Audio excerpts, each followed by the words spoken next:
Julian here, or you might know me from Haunting Hill House. I love horror.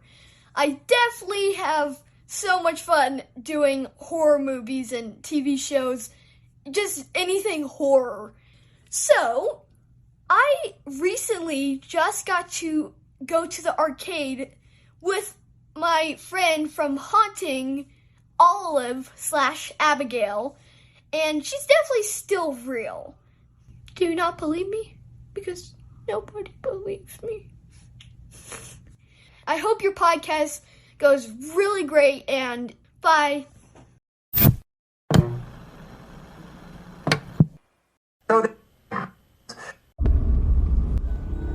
They've conquered the big screen. Now, get ready for the spin-off sure to send chills down your spine.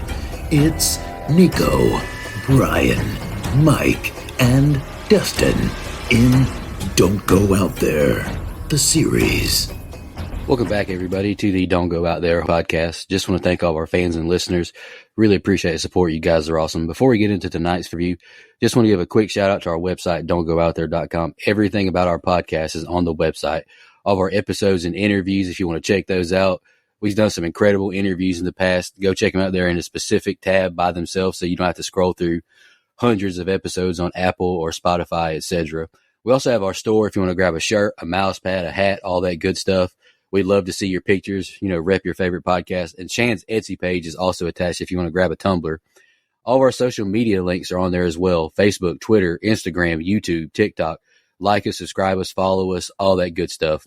And the last thing I want to shout out on our website is our Patreon. We call it Blood Donors. We have the traditional monthly reoccurring kind. If you want to support us, help us pay the bills, as we say. Or if there's a movie you want us to review, that option is available as well. Just check out our website, don'tgoouthere.com. Also, if you haven't noticed, we've recently joined the Believe Network. So there's some ads on our program now. But if you want ad-free content, go check us out on Blood Donors. The ad-free episodes will be available there. We appreciate your support. We hope you enjoy the episode. Welcome back to DGOT, the series. We really appreciate y'all listening. We hope you've been enjoying this new program we've been running. We've been having a great time. I'm really excited to get into episode 5 and 6 of The Haunting of Hill House.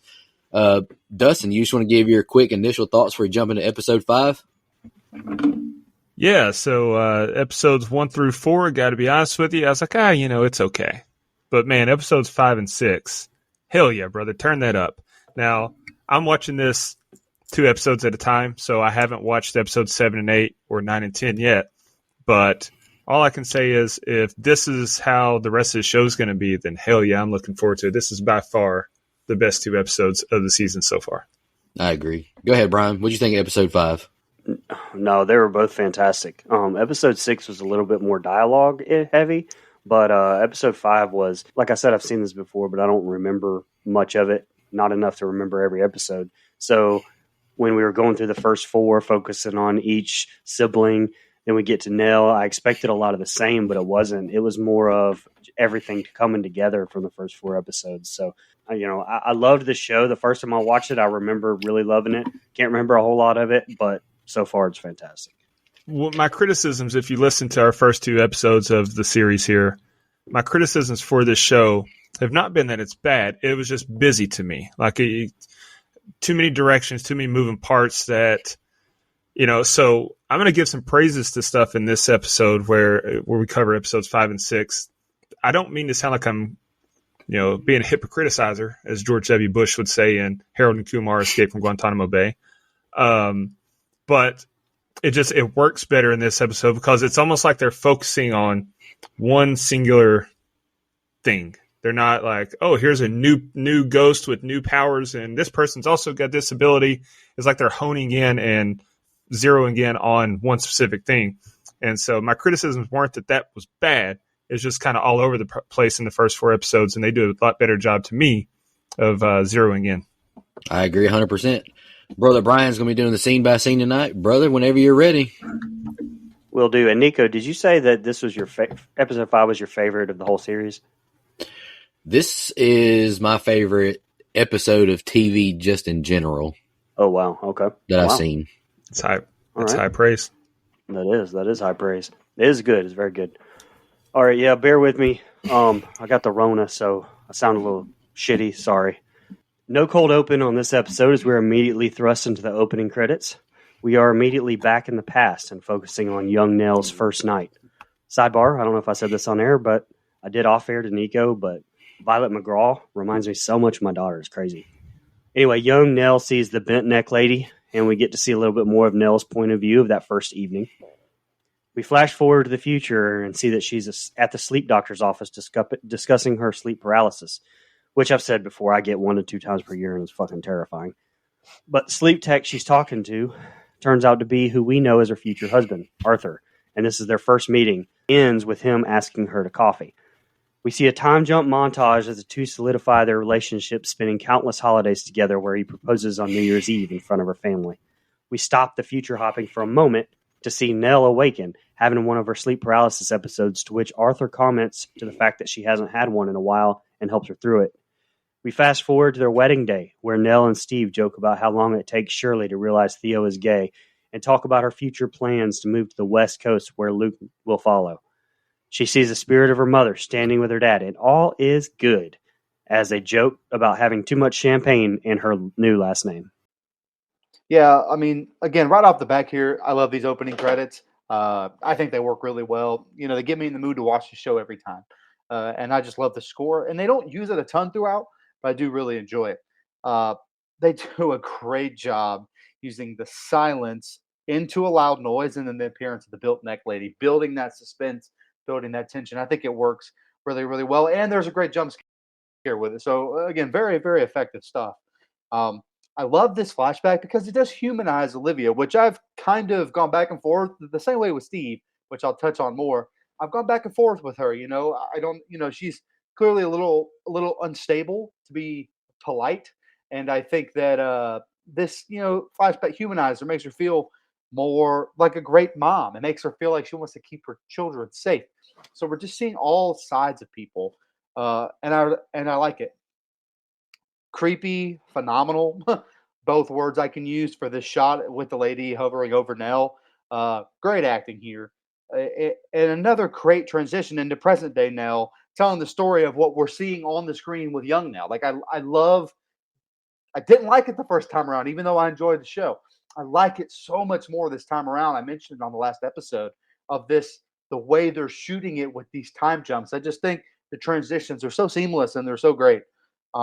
What the hell is a sleep tech? I've never heard of a sleep tech. Not to, if we have any sleep techs that listen, I do apologize. And it's not a knock on your profession. I sell shaker cups for a living. So hey, who am I? But again, at least Nell looks relieved in this moment to have someone that's actually listening to her. I think that's a great moment. And I like that we can see how Nell's relationship / marriage comes to be. She finally has found someone that listens to her, takes her very serious, helps her out. Like, that's really happy, really good stuff to see that for her. And hey, man, this is a great way to propose to somebody, in my opinion. I love it. Nice touch with Theo wearing her gloves in the back. I don't know if anybody else noticed, but I know she wears gloves a lot throughout the series, but like just the consistency, making sure all that stuff stays in, I think is really, really good. Again, we go back to this wedding, and it's another hilarious scene with another family member finding out that Theo is gay. Shirley's reaction is priceless. I think it's a great job, and again, more good family dynamic. And right here, it seems like all the siblings are getting along, and it's a shame that Luke's not there. It actually made me really sad. That's all I had. All right, starting off, just kind of like I was just mentioning, this episode is my favorite in all of television. If you follow us on TikTok or YouTube, you saw my video on this. If you follow me on Twitter, X, I tweeted about that as well. This is the episode that put Victoria Pedretti as my number 2 favorite woman in horror. That was my last year's birthday bonus. If you want to go check that out. She is incredible. And it's mind-blowing that this was her first job ever on camera. The bent neck lady does not mess around. Night 1 and already haunting these people. The spirits usually give these new folks a couple weeks before appearing like this. I really enjoyed this great parenting moment with young Nellie. I think Carla Gugino, I don't know how you say her last name properly, but I think she's great as the mother. And as soon as Mama leaves the living room, stuff starts to get real again. Violet McGraw is fantastic, showing fear as the bent neck lady hovers her, and I love the camera shot that Flanagan chose to show it. Jourdain Christie as Arthur, dripping with Riz, asking Nell out for a coffee date. Good for you, my brother. Victoria has such a cute smile and all shucks look. Really happy for Nellie finding love. If someone in this show deserves it, it's her. Putting the engagement ring in the champagne isn't my thing, though, for many reasons that don't need to be said. It just seems too risky, but it was cute, I guess. Arthur is perfect for her with these sleep paralysis attacks. Any other fella, myself included, would freak out during this. And like Brian just mentioned, he said they're scary. I'm sure whoever's sleeping with them is probably scared as well. I love this song playing as Nellie dances and the family watches. It feels like the first time this family has shown some mutual happiness as adults together. Shirley's face watching Theo and the bridesmaid dance I thought was hilarious. And it's a great face of fear, Nellie seeing her mother appear. It makes me smile, Stephen being a good big brother in this one instance. That's all I got, Dustin. Go ahead.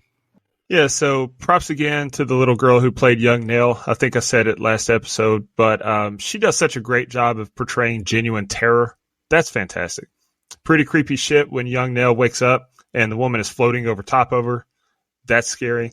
And then this guy is so fired. Arthur, let me tell you how the real world works. You can't be flirting with patients.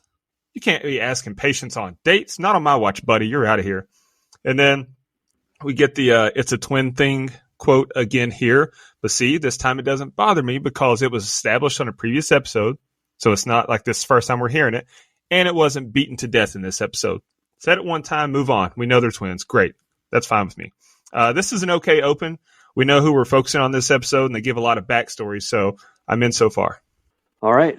We open 8 months after their wedding to another sleep paralysis episode with Nell. The scene hits a lot of the same beats as the first one, but takes a terrifying turn as she watches helplessly as Arthur collapses while exiting the bed, dropping dead to the floor. She then sees the bent neck lady at the window as all of her worst fears have come true in an instant. We fast forward to the psychiatrist's office that we've seen in previous episodes where Nell explains that she hasn't seen the bent neck lady the entire time she had been with Arthur until that night. We transition into the past where a young Nell finds a tea set, specifically a cup with stars on the side, and Mrs. Dudley explains its previous owner and allows her to keep it. Later that day, Olivia confronts Nell about her name being written on the wall in crayon, and while she denies it, and despite Theo coming to her defense, Olivia still loses her temper, obviously slipping more and more into madness because of the house. When she leaves the room, Theo touches the wall, and with her rogue powers, realizes Nell did not write on the wall, and that more writing is underneath the now exposed wallpaper that reads, "Come home, Nell." We transition back to kind of the future, where we see Nell picking up Luke for what appears to be his first stint into rehab. Luke convinces her to buy some drugs so he can get right before going in. She does it, and Luke cooks and shoots up in the car while Nellie looks up and sees the bent neck lady in the middle of the road. We see a shot of Nell flushing all of her meds, and that's the end of the set of scenes. Yeah, man. This scene was fucking terrifying. Nell being frozen and her husband being killed by the bent neck lady, which, by the way, the bent neck lady's fucking creepy, scary. I think they do a great job with her, especially in this episode, lighting it where you can't tell who it is. I love it. It's awesome. Well shot scene. Just a great performance by Victoria Pedretti here. I mean, and I say that a couple times in this episode because the acting is by far the best in the series from her, in my opinion. And everyone does a great job, but I think right here she really shines. And man, that's a tough time to have a brain aneurysm, if you know what I mean. Like, yes, that can happen, and maybe that is what happened, but I mean, clearly there's some supernatural stuff happening here.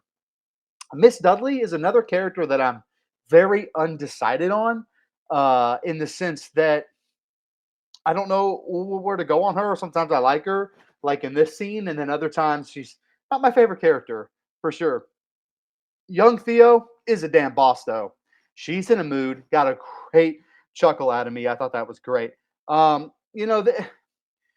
This interaction with Luke and Nell in the car is good. It's sad. It's a little long, but I think it adds a lot more context to the previous episode that makes that one a little better. I know we all kind of complained about it, but just thought it was really long for no reason. I think seeing it from a different side, seeing him go into rehab, I think was a nice touch. And also shows that Luke was out of chances and how manipulative he can be. He's manipulative to Nell here, in my opinion. Makes her feel bad, gaslights her, as the kids say. I think it's a great job. And again, the shot of the bent net lady in the rain is great and a really good way to end this set of scenes. Arthur, he's such a supportive husband, and it stinks he dies 8 months into the marriage. Victoria kills it, shaking with fear with the return of the bent neck lady. This poor girl has only known pain, loss, disappointment, and trauma her whole life. Nell's therapist is Russ Tamblyn. He appeared in the original 1963 film adaptation called The Haunting. I thought that was a really nice touch. Violet McGraw is so adorable as young Nellie. That's really not insightful analysis, I know, but I think she's great in the role. I think Olivia is a little overboard with her reaction to seeing the word Nell on the wall, especially considering they're just going to remodel it all anyways. But I guess it is just the principle, and, you're the parent. Well, she's in a mood that gets a good laugh out of me every single time I watch the episode. McKenna continues to be great with her sassiness. This is spooky as can be, I can imagine, for these girls. Come home, Nell, on the wall. I would be terrified, personally.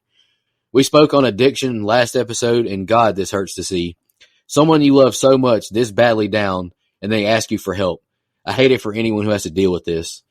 I do think Luke is being very manipulative, telling her he believed her throughout their childhood with everything.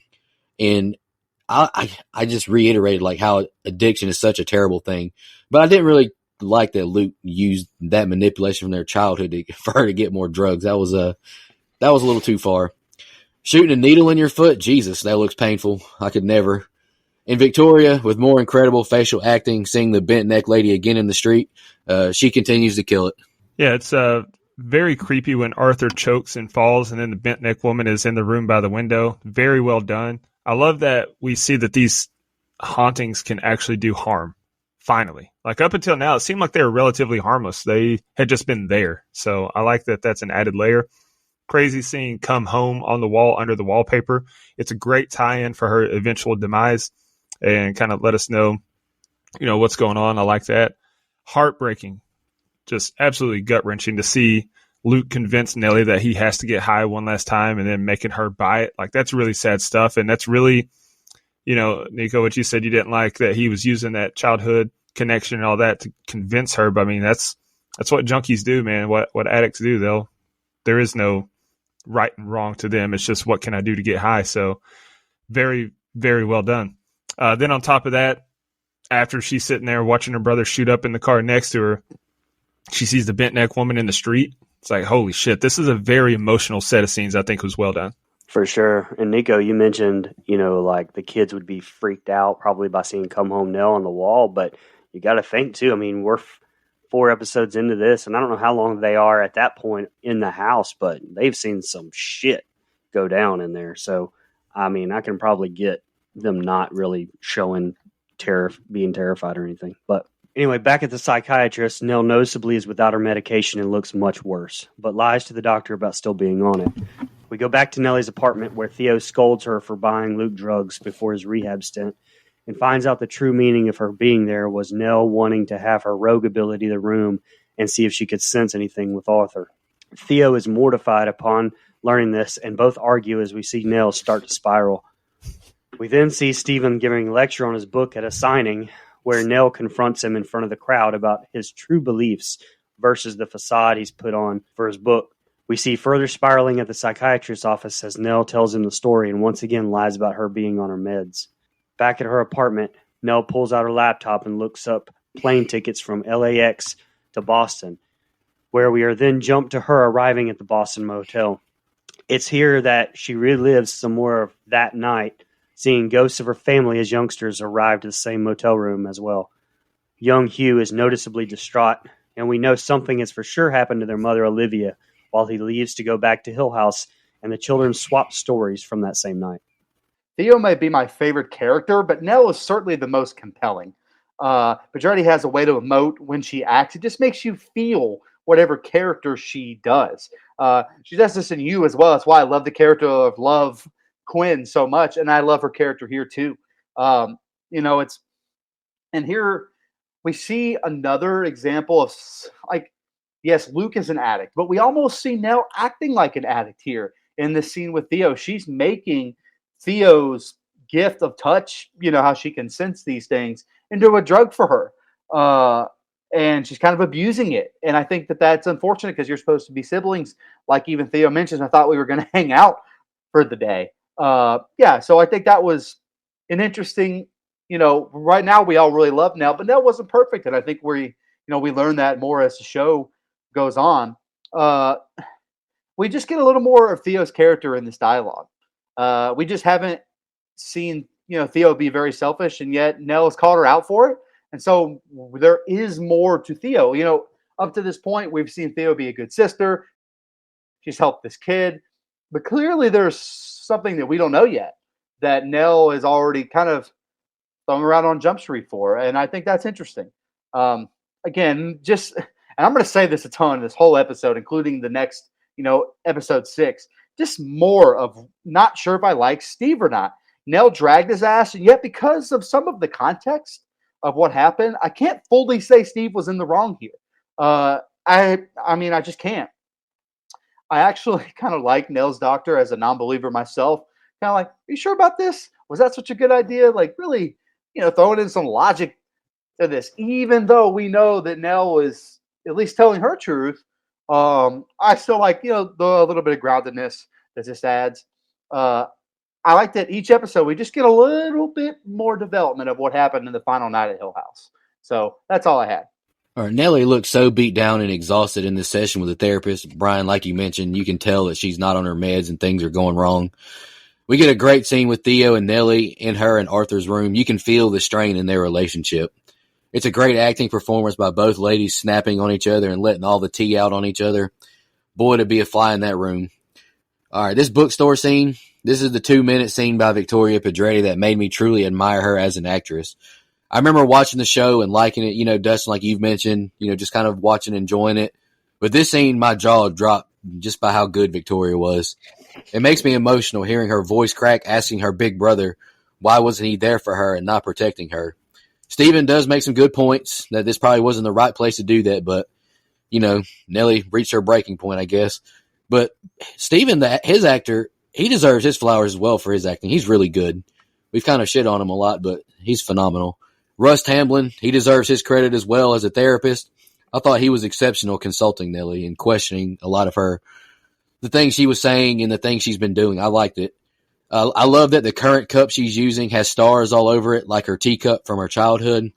And this, I know Brian could probably relate to this more since he is a dad, but look at the faces on these kids in this hotel room. Listen to their voices. This is fear and confusion masterfully acted by all of them. I thought it was very powerful. So this is the least amount that I have on any of these sets of scenes, but we get very intense stuff with Nell and Theo. Like, I understand Theo not wanting to do the thing, but she wasn't exactly being compassionate. Then again, her character hasn't shown compassion this whole show. But all Nell wanted was some help connecting with her dead husband, and Theo yelled at her. Rough. Nell blowing up Steve's spot like that is tough. Felt major secondhand embarrassment for Steve, but she made valid points. I will answer her question of why. It's because Steve is a dickhead. Like, he's been a dickhead this whole show. But moving on, so by my count, Nell has lied to Theo, Steve, and the doctor about taking her meds. We saw her flush them. Like, pretty easy to see she's going down a bad path here. And this is very effective, but didn't really have much to take notes on. All right, last set of scenes for this episode. We transition back to that same night and see young Hugh enter the hotel room the next morning to find everyone asleep except young Nell. Covered in what appears to be blood, but he says it's paint, he and Nell sit on the front porch on a bench as to not wake everyone else. The police show up and take away Hugh, as we are shown him giving Nell the pocket watch we have seen in the future. Future Nell wakes up, and seeing she has slept through the entire day, calls Steve and Shirley and Theo, as we saw the other side of that same thing in the other scenes that we've seen previously with them sending her to voicemail. She leaves a message and then walks to the Coke machine where she chugs the water and has another face-to-face with the broke neck lady, this time hanging in front of her. She comes back and we see Steve did in fact call her back after all. She decides to head to Hill House despite it being dark outside, and we once again see the call she places to her father. Now at Hill House, we see shots of Nell conversing with all of her siblings and mother again, while also being shown what was truly happening. Nell is convinced by her mother to change clothes and go downstairs for a ghostly reception, where her siblings are now adults, and she dances with Arthur one more time, all the time making her way up the staircase in real life. Her mother convinces her to put on her necklace that she promised to give her a couple of episodes ago, and we see it as a noose in present-day reality. Nellie jumps off the balcony as we see her lifeless body hang as her neck is broken. She then slips in and out of time as we are shown the broke neck lady we have been seeing throughout the entire series was in fact Nell the whole time. You can tell here that even as children, they are split on who believes what and what they see. Just really great performances by the child actors in the scene. Another knockout performance from Pedretti here in the hotel. Doesn't speak a word, but with the sleep paralysis, with Luke hovering over it, it just got everything across. It emotes so well without actually using words. I think it's a great scene. this this motherfucker had the nerve to say, "It's just paint." All right, Dad. What the hell, man? Clearly that's blood, buddy. And even little, how old Nell is, she could tell, man. I do like, as we start right here, we're starting to see Nell unravel in real time. And why, even though sometimes meds make people into these zombies, her taking them is super important because she's clearly off her meds, but also all this other stuff that has to do with Hill House is real. So it's a bad confluence of events, in my opinion, or at least that's the way that I interpreted this. Just the lines really start to blur, and you see everyone ignore her phone call, except her dad, who does not ignore her phone call. So I will give Hugh credit there. He's a great dad here, at least here. He also lives in Florida, so shout out to my people back in Florida. This house just looks great as a set, whether it's flashbacks or it's the abandoned version. Just really great. A great place to shoot a horror series or horror movie, in my opinion. The scene with everyone in the wedding attire in the abandoned version of the house is fucking heartbreaking, man. Just seeing Nell go through it all again, including the first dance, it's a tearjerker. It's rough. There's no doubt. And the closing shot of Nell hanging herself and realizing that, oh, she's the mint neck lady is really mind blowing the first time I saw it, and eye opening for the rest of the series. I think it's wild, and it tugs on your heartstrings for sure. All right, continuing from my last point, how can you not look at these twins and not feel the pain seeing their mommy suffering? And poor Nell, she can't catch a break. Seeing Luke in the ceiling, presumably dead, I feel so bad for her. Like I mentioned at the beginning, this was Victoria Pedretti's first job. In my opinion, this entire series, full of great acting, camera work, etc., it hinges on her performance, and she crushes it. Hugh looks broken, but manages to be a great father to young Nellie, handing her the pocket watch.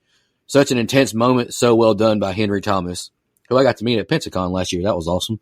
Great jump scare with Nellie by the vending machine and the bent neck lady falling right in front of her. I really like that. Interesting that Steve said, "I hope you're well, Nellie," and not "I love you" in the voicemail. And then we see Hell House graffiti instead of Hill House. I just wanted to use this moment to shout out Stephen Cognetti. That interview is available at don'tgoouthere.com. Oh, hell. It's time to come home as the front porch flickers. What a great touch, and this outside shot of the house looks great. I love adult Nellie interacting with her siblings as children and seeing her mother again. I'm getting choked up watching Nellie make everything good with her family, Luke thanking her for believing in him, and dancing with Arthur again. Fellow co-hosts and listeners, this is some incredible TV we're viewing right now. I love the sweet moment Olivia giving Nellie her locket, but I know this good feeling won't last long. I love this reveal that Nellie has been seeing her future dead self ever since she was a child. What an episode. So I had very few notes on the last set of scenes, but this is the most I have on any set of scenes in the show so far, so bear with me. It's a good little flashback of the night they got to the motel.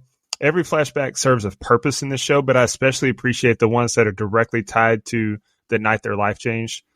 Nell seeing Luke on the ceiling was creepy. Then again, what did she expect when she checked into this motel that had such bad memories tied to it? Another good flashback when we see Hugh return to the motel. Good acting again from young Nell. And great seeing that, when she got the pocket watch. Very well done having present day Nell wake up at 2:00 also, since that's what time her dad said her aunt would be there to pick her up. Major jump scare when the lights go out in the hallway and the bent neck woman plops down beside her. Very well done. And she's clearly off her rocker. She went back in that room and sat on the bed in a daze for 11 hours. Holy fuck, bud. I like that this episode explains why she went back to the house. Her doctor said it would be good for her, and she even repeated his words of, "It's just a carcass in the woods," before she went up to it. That was well done. Very eerie seeing the house light up like that. At this point, it's hard to determine if it's really happening and the house is haunted or if she's just insane. So I think they do a good job of kind of blurring that line. We see the porch light flash twice outside, and it was previously mentioned in an earlier episode. That's how Olivia signaled for the kids to come home, like come inside. So it shows that Olivia was inside calling for her. I really like that. Right. I love how it was shot showing the family talking to and interacting with Nell, and then it cuts to reality and we see that she's alone in this dilapidated house. That was fucking awesome. It's so creepy how quiet it is. Like the absence of a score is just perfect to me. You can hear the faint sound of the wind in the background. I mean, it's just perfect. Couldn't make the scene any more uneasy. Then the family apologizing to her, Luke being clean and Arthur being alive again. She went through every emotion imaginable before her death. And then a huge oh shit moment seeing that Nell herself is the bent neck woman. Finally, something I can love about this show. By far, my favorite episode yet. I just wanted to shout out that song "Heavenly Day" by Patty Griffin. I went and downloaded it. Man, that's a good ass song, and it really complimented like her wedding and the dancing really well. It's a beautiful song if you want to check it out. For sure. Dustin, do you have any fun facts on this episode? I do not. I only had the one about the lights flickering that I did read that, added it to my notes. So, yep. I have a couple here. After Nell's first encounter with the bent neck lady, when she's in her parents' room, the tall, skinny specter with the bowler hat can be seen out of focus standing behind Olivia. And when Olivia is scolding Nell for writing on the wall with that chalk, you can see Olivia holding the chalk that was used. I mean, possibly signifying that Olivia is the one who wrote "Come Home, Nell," which makes sense.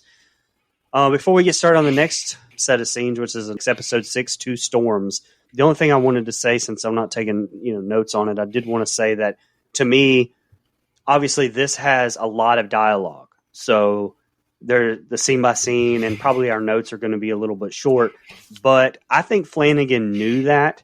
And to me, this has the best camera shots of the entire series so far. Like, there is a ton of one shots, or at least fake one shots, where they're cut in there and you can't tell. They look fantastic. Like, until I started writing notes for this or writing the scene by scene, I did not realize how dialogue heavy this was, because what we were seeing on screen was so visually interesting because of what Flanagan did. Just my 2 cents.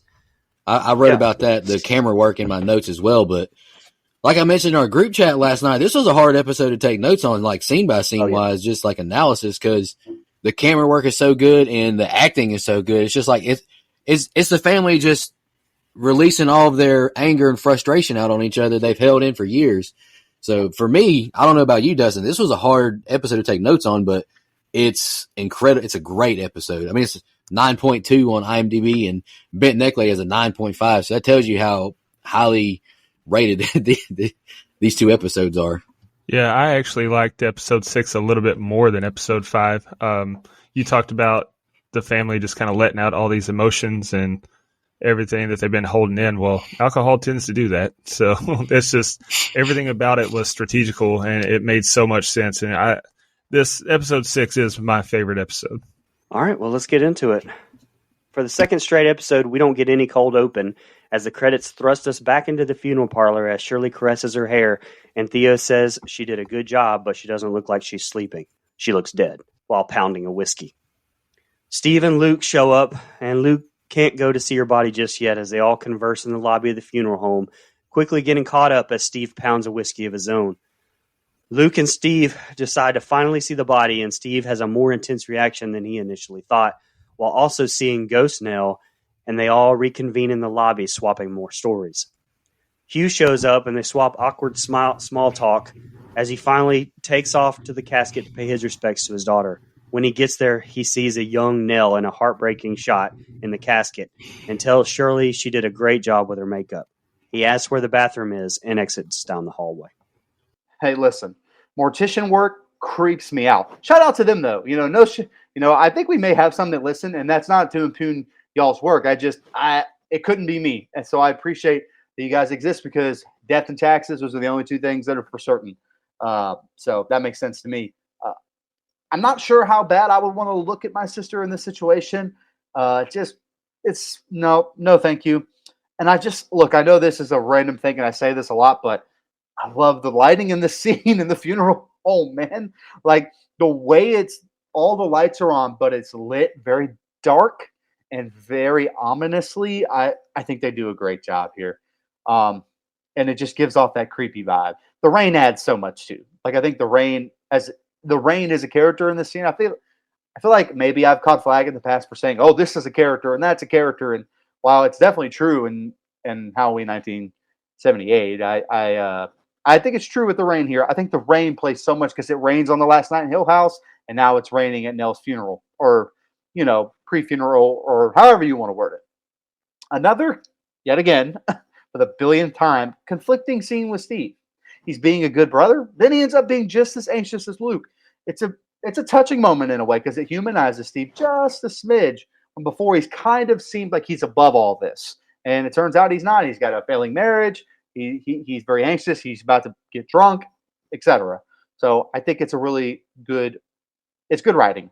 Honestly, the whole thing is good sibling writing. Even with all the BS that's happened, they still love each other. And that's very evident, even though it get flipped upside down.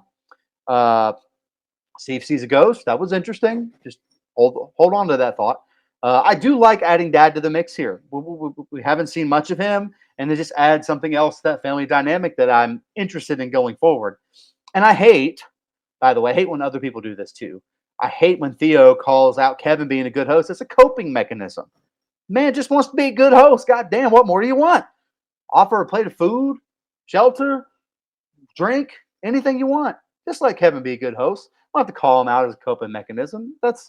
I know you're drunk, Theo, but we don't have to do that.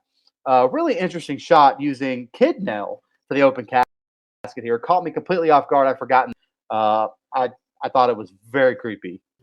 All right. In the previous episode, review, I spoke on the scene that caught my eye and dropped my jaw with Victoria Pedretti at the bookstore. This scene blew me away with the incredible camera work just this from the start. Flanagan said on Postmortem with Mick Garris, it's a podcast, if you ever want to check that out. He said, it's criminal what I put my camera crew through, but man, it was worth it, brother. This looks great. How incredible is each sibling emotionally acting right now? How do you feel if you're Shirley's husband, Kevin, right now, just trying to process everything that's going on? Shout out to Theo. Getting a drink was exactly what Steven needed. And what a gut-wrenching reaction by Steve seeing Nellie. Great acting, Michael Heisman, I just want to say. Huisman. As great as these interactions are between the siblings, how incredible is this camera work circling through the cast? That's pretty much a lot of my notes throughout this whole episode, but I don't have an issue with Timothy Hutton. I know Brian mentioned in our first couple episodes that we should have just used Henry Thomas throughout, and I get that 100%. But doesn't he look just like Joe Biden? And I can't even see Timothy Hutton anymore. I just see Joe. This is brutal, man, seeing your baby girl in the coffin, and what a great touch to have the bent neck lady in the background as the family looks on. I thought it was a great set of opening scenes, Dustin. I just didn't think that they looked enough alike. I mean, he's already close enough to that age where you wouldn't even have to put a whole lot of makeup on him to make him look older. But that's just my opinion. The looks I get for sure. So Theo bringing the empathy with their opening lines. Shit, that's her sister, and she didn't sugarcoat a damn thing. First talking about how Nell looked, and then talking about Luke. She's on one.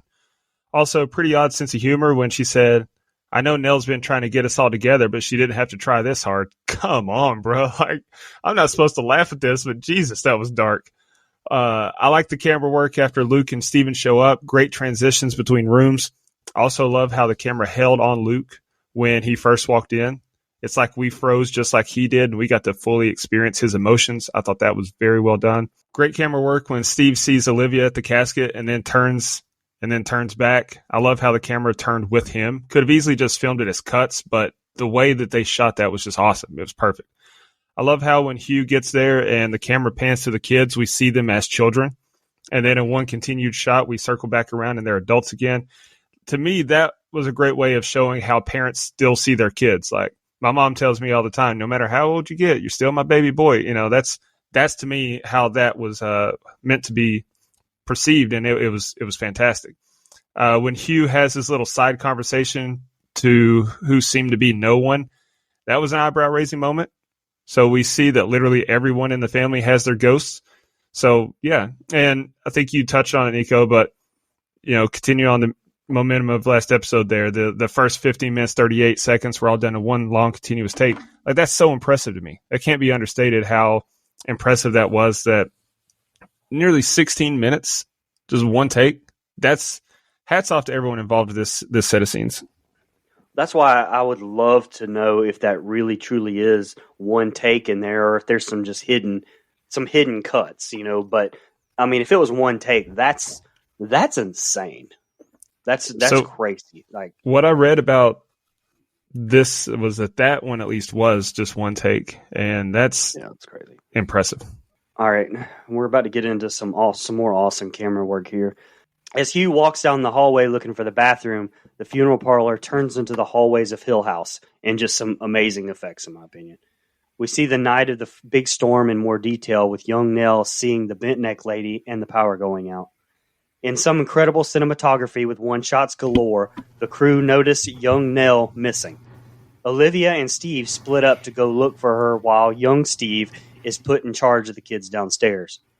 Young Steve comforts young Luke as we transition into older Steve sitting in front of older Luke at the funeral home talking. The older siblings exchange a story of Nellie using a made-up word, puffalope. Hugh returns and tells a story of his own about Nellie's unusual letters to Santa as she was growing up. Shirley interrupts the story time with a rant on suicide of her own before Luke tells a story about them at their aunt's house and pretending to be a bear. This noticeably angers Steve, and he stands up and walks to the casket.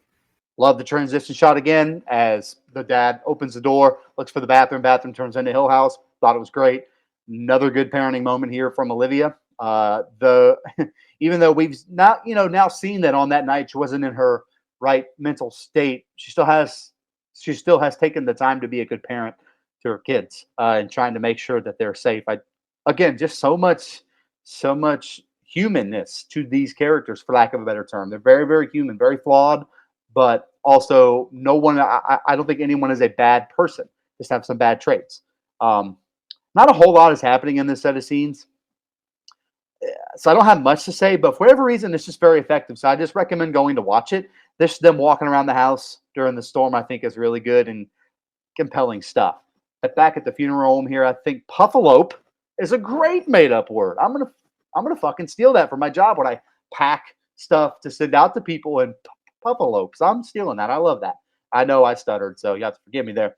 I love this section of them just going over Nell's childhood. The Mr. Claus story is very cute.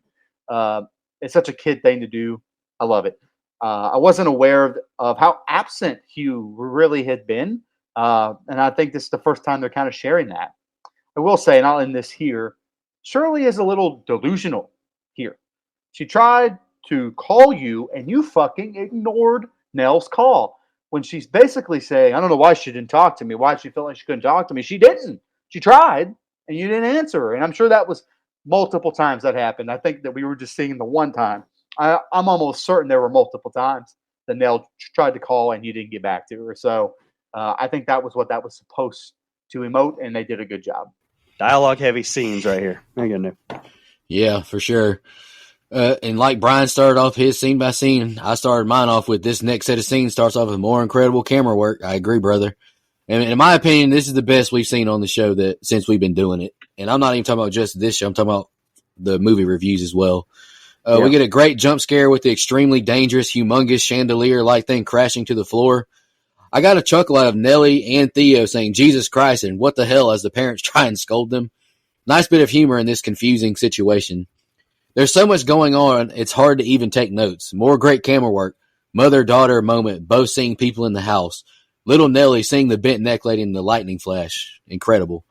And I just like, damn, Steve, what happened, brother? Your big brother school taught you not to abandon your little siblings, and you left them all as you grew up. Subtle but effective, showing dad sitting away from all the kids, showing their disconnect. I really enjoy the puffalope story from Hugh, and you can just tell how much Nellie really loved her siblings. And geez, Shirley, way to make Nellie's suicide about you. She did try and call you, and you denied her call, remember?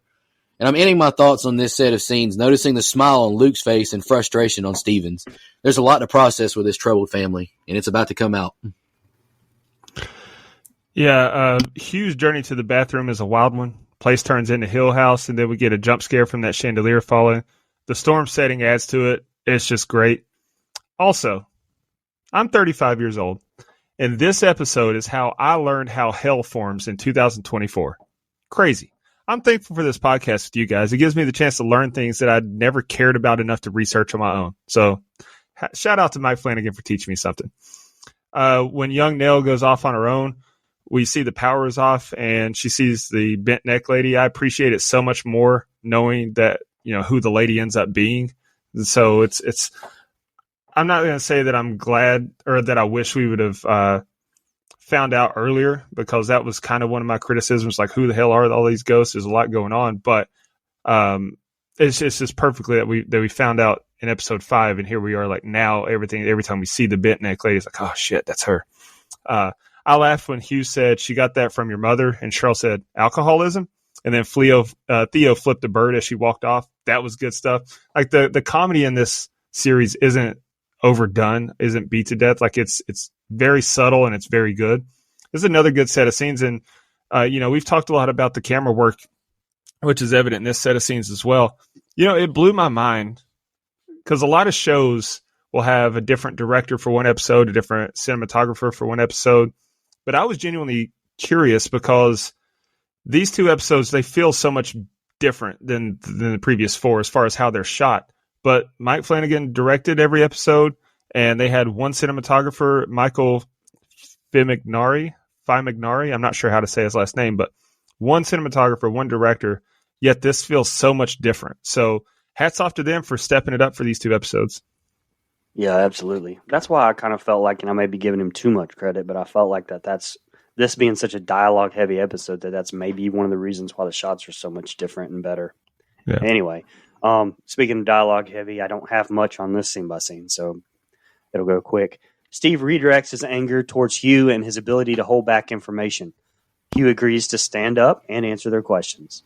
He tells them about the call he received from Mrs. Dudley, and they exchange their personal calls with Nellie. Hugh finally tells him that she had told him that the bent neck lady was back. The conversations turn into a fight about Hill House, and Shirley once again targets Steve about his book, before Theo and Shelley's husband, Kevin, admit to taking the payout from Steve's residuals. Shirley angrily stumbles out of the room and notices someone or something has put buttons on Nellie's eyes on the casket. The lights immediately go out as they accuse each other, and Shirley says, God damn tonight. Again, I'm so damn torn on Steve.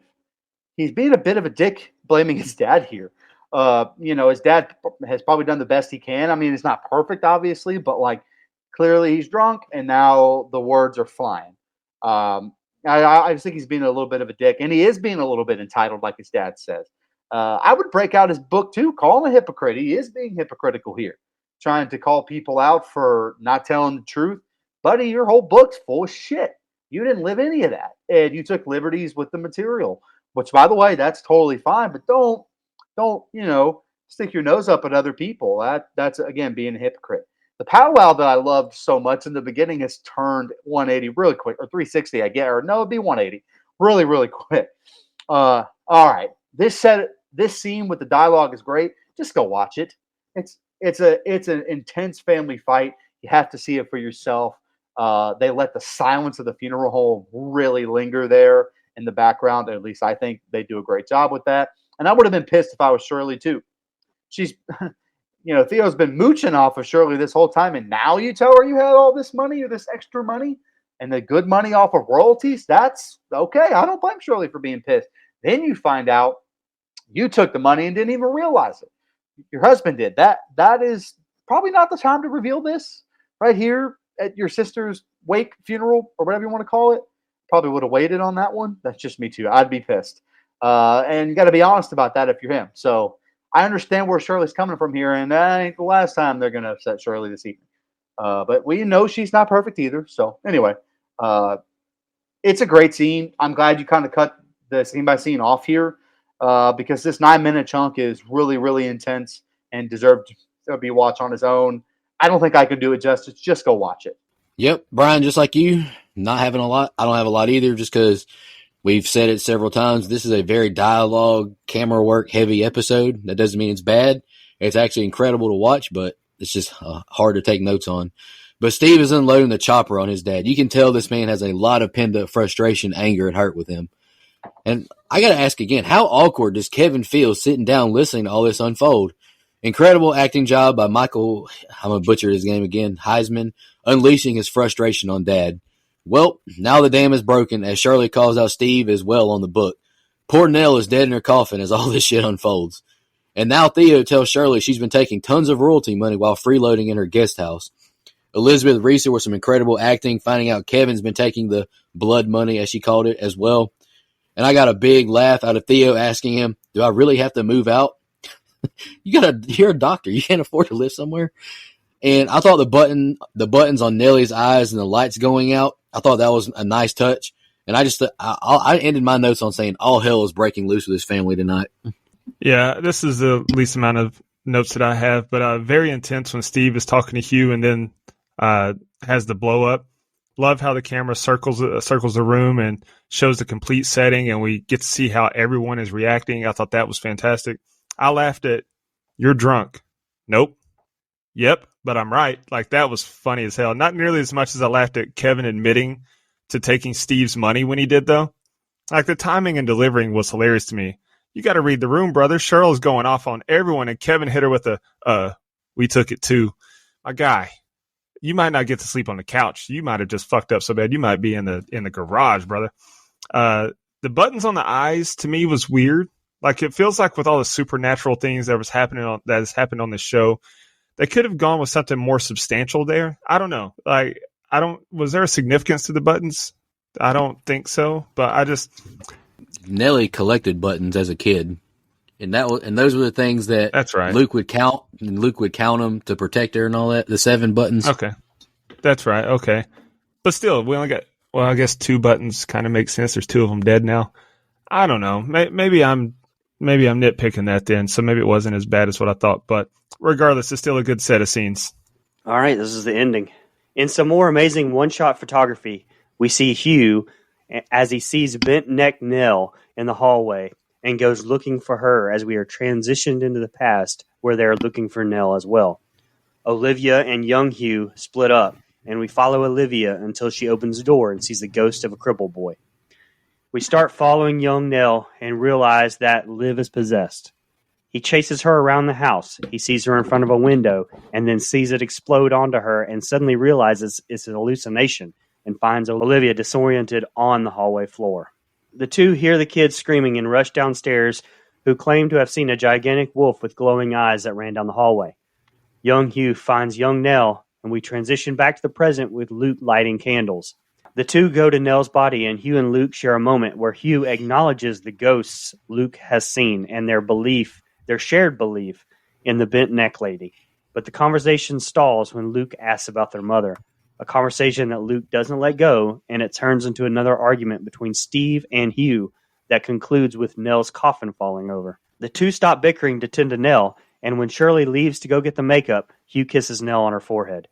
We follow Shirley to the basement where Theo is found in a closet with Kevin, where Kevin tells her it's not what it looks like. Luke remembers a touching conversation between he and Nell where young Nell tells them she was there the whole time, while the camera pans to bent neck Nell standing by her body as a voiceover says, "Nobody could see me. I was there the whole time." The bent neck lady is really one of the best ghosts I can think of because it has deeper meaning. Nell always saw it. Now Hugh has seen it in the form of Nell.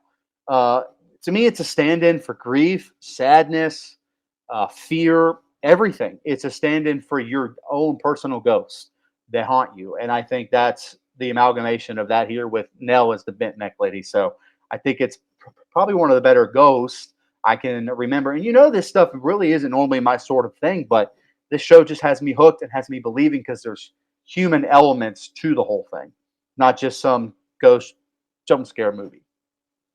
Another seamless transition shot into the past here, man. It's awesome. It's really just, man, they do a great job. I wish we could attach videos to this because you got to see them. Hopefully you're watching the show along with us. That little kid was riding the fuck out of that wheelchair. I don't know what happened to him in the past, but shout out to him on the ghost kid in the wheelchair. I love as the storm intensifies, the house becomes more of that character that we talked about a couple episodes ago. It starts to intensify. The house, the windows break. Other things are happening, random noises in random places. I think it does a great job. Some of the shots with the lighter flickering are fucking great, man. They sound like the beginning of a Lil Wayne song. Love that. Both of these men, Steve and Hugh, as they get into this argument, have valid points. I can't blame Steve for thinking that all this is mental illness, but I get why the dad believes his wife, his daughter, and his other son. I think both people are coming from valid places. Maybe just they won't listen to each other. No one's listening. Or Steve definitely won't listen. That's for sure. I do think that was a really low blow by Steve to say the wrong parent died. That's not cool, man. Even if he felt that way, that's not what you do. That one made me mad at Steve, not going to lie. Young Nell's words here as the closing happens are haunting as shit, man. About her being right there, screaming, and no one could hear her. Fuck, man, that got me. Because it's a play on what ends up happening to her in her death. It was really, really moving scene. Also, last thing, you guys couldn't wait till Shirley to leave to do whatever you're doing in that closet? Okay, man. Anyway. All right, more of the same with this set of scenes, and I hope that doesn't come across wrong, but it's great camera work, acting, and I feel smart that I'm actually seeing the ghost this time. If you read through the IMDb trivia, there are ghosts all over, but I miss them every time I watch it. Poor Hugh, he has so much to process and deal with as the man of the house when we see these flashback scenes. I don't know how this man doesn't get overwhelmed a lot quicker, honestly. And damn, what an intense interaction between Steve and Hugh. When he says the wrong parent died, sheesh, man. There's a lot of anger coming out of him tonight. And all hell, Shirley thinks she catches Steven and Theo kissing and then sees this mystery man again. That's interesting. Can't wait to see how that plays out. And I love how this episode ends, Brian, like you mentioned, touching scene. I love Luke seeing his younger self telling Nell he thought the house got her. Don't leave again. What an ending to the episode as the bent neck lady stands by Nellie's casket. I thought it was fantastic. Hey, were they kissing in there? Because I don't remember actually seeing them do anything, but I wasn't sure. And I don't remember how the rest of the episodes play out. So were they kissing in there? No, Kevin and Theo don't do anything. Yeah, that's what I'd say too. Hugh seeing bent neck Nell is crazy. I mean, he'd been talking to someone since he got there and we couldn't see who, but him seeing her there is an added layer. Like, it makes you wonder what all he can and can't see and experience. The old lady sitting on the bed behind Olivia when she's walking out of their bedroom is crazy, as creepy as hell. And then she opens the other room's door and Hot Wheels rolls out. And then Hugh has to chase Olivia all over. A lot is happening here. The pace is picking up greatly, and this is very well made. It gets, quote unquote, scary. Then I love how we flash back to the present when we do. Great time to slow us back down a bit. Big oh shit moment when Steve and Hugh were yelling at each other, and then Nellie's casket falls over. That would be absolutely gut-wrenching and heartbreaking as a parent or a sibling to see. But not nearly as gut-wrenching as seeing your husband and sister in a closet together like that. Whew, my man. My man. As if you didn't fuck up enough, I'd be like, hey, we took the money too. Now you're in the closet with her sister? Get it how you live, boy. But who the fuck was that sitting in the dark drinking alone? Like, did you say who that was? The guy, the younger guy with the beard? Like, who the fuck was that? Maybe I missed it? I don't know. You'll find out later. Okay, see, I'm with that. To me, watching it, this is my first time watching. I stopped after this episode. I was like, who the fuck? That was random. Okay, but I wasn't mad at it because I had a feeling we'd figure it out. I just thought maybe I missed it. Great usage of the kids' dialogue as Luke leaves, and we see that Bent Neck Nell is there. This is a solid episode, a solid ending. The best 2-episode stretch of the show by so far, and like I said, this was my favorite episode. My guy said Hot Wheels. Who said that? I don't know. I was just reading the teleprompter, man. I don't know who writes this stuff. I was just reading. All right, Ron Burgundy. All right. You guys have any fun facts? I've got 3 if you guys don't have any. I have one. I don't want to be off-putting because that's not like me, but No. Kate Siegel, Theo, found out that she was pregnant during the filming of this episode. So in my mind, I immediately went to, okay, so she found out here she could have been pregnant earlier in earlier episodes. So does that mean when she was hooking up with the one-night stand, was that technically a threesome? I'll hang up and listen. Wow. And to add on to that fun fact, this was her second child, and they named her Theodora for this character. Just throw that out there too. Nice. But all right. So Luke takes a lingering look back at Nell's open casket, but as the camera pans, it's heavily implied that he can see her in ghostly form due to their unique twin connection. I read that fun fact and I almost didn't read it because I thought, well, that's kind of dumb because Hugh can see Nell in ghostly form as well, and so is Steve. Steve's seeing like Nell throughout. They just haven't shared that, and so I'm kind of like, meh. Is that a fun fact? I don't know. But the last one, the rain seen throughout the episode was not CGI, but in fact real water produced by machines. The only exceptions are the moments in which the windows are blown out at the Hill House.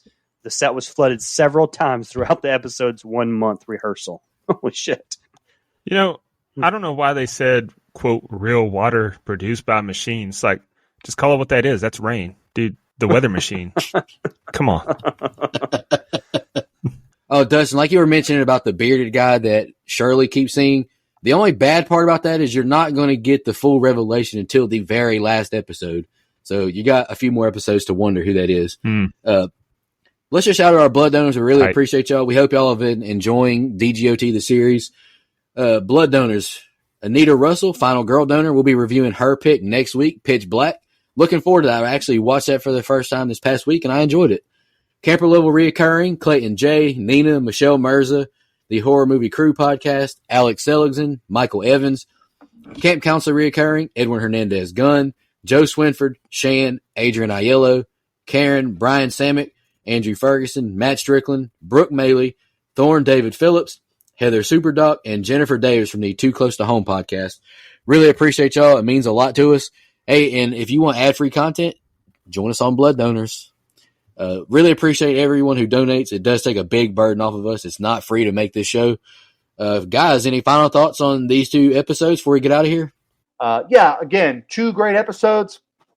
Really, really liked both. I think we're really starting to pick up business here. 2 of the stronger episodes. I think episode 6, even though not a whole lot, quote unquote, happens, probably my favorite episode of the series, just because it is the strongest from a character development standpoint. And it's just a lot of dialogue, but I think it's very captivating dialogue at that. So yeah, all in all, I think they're both really, really well done. I thought they were incredible. Incredible TV. I'm glad that we're doing this show. I want to say that yet again because you speak so highly of this show that I probably would have gotten around to watching it anyway. But I'll be honest with you. After watching the first 4 episodes, I may have dropped it for a while before I finished it. But now, through 6 episodes, I'm genuinely excited to watch episodes 7 through 10. So, yeah, shout out to DGOT, the series. And I've recently rewatched, the entire series just because once I started watching, I didn't want to stop. Man, them last few episodes, man, they're emotional, man. That's good writing and good storytelling when you care about characters and it gets a reaction out of you. So I'm looking kind of like, fucking Iron Claw, man. That ending, brother. But anyway, we're not going to talk about that right now. I'm really excited for the next episode. Y'all have a good one. Thank y'all for listening. Just want to remind everybody,